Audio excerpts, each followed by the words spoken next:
Yeah, my wife just told me to check it out. It's not that bad of a problem. It's just a muscle spasm. If you've heard this in your practice, then what you are dealing with is a downplayer.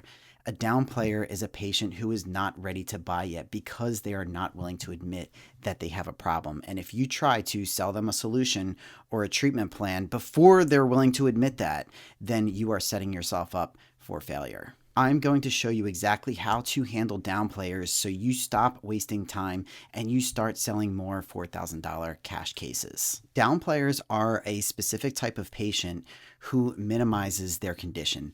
They will say things and you can always identify them because they'll say, it's just a muscle spasm.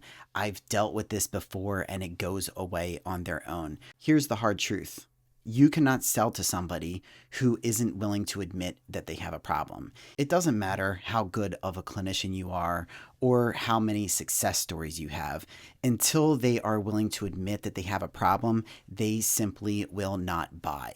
If it's just a muscle spasm and they already have the diagnosis in their mind, then what do they need you for? You are nothing but a glorified massage therapist who's there to rub their back for $1 an hour. Now, I'm not saying that all downplayers are poor quality leads, but this is one of the most common things that I see in my clinic, and especially when you're doing cash services.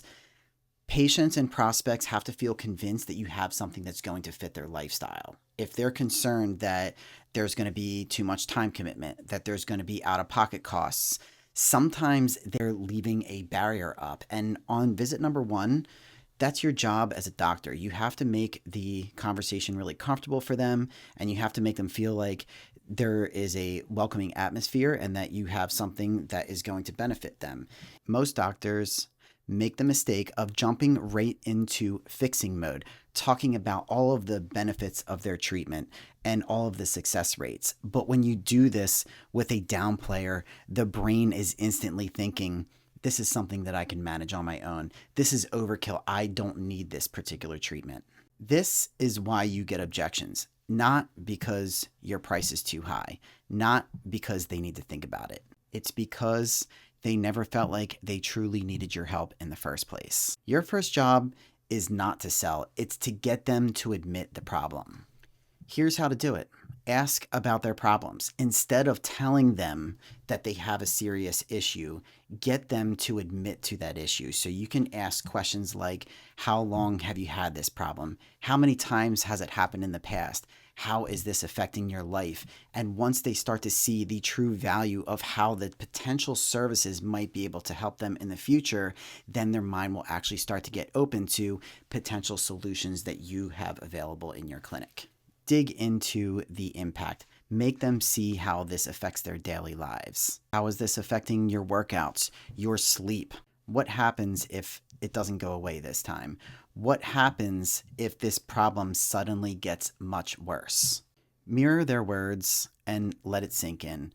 When they say it's not that bad, you respond with, so you're saying it's not that bad, yet it keeps coming back. You say that you've dealt with this before, yet it's still here. And finally, what's making you look for help now?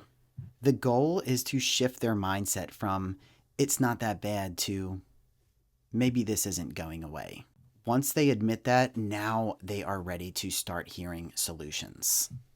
So the next time that you hear a patient downplaying their condition, stop trying to sell them right away. Instead, guide them to realize their problem first. Once they admit that, closing becomes 10 times easier. If you found this helpful, hit the like button, subscribe, and drop a comment below if you've ever experienced a downplayer at your practice. And by the way, what is the most frustrating objection that you hear from prospects or potential clients?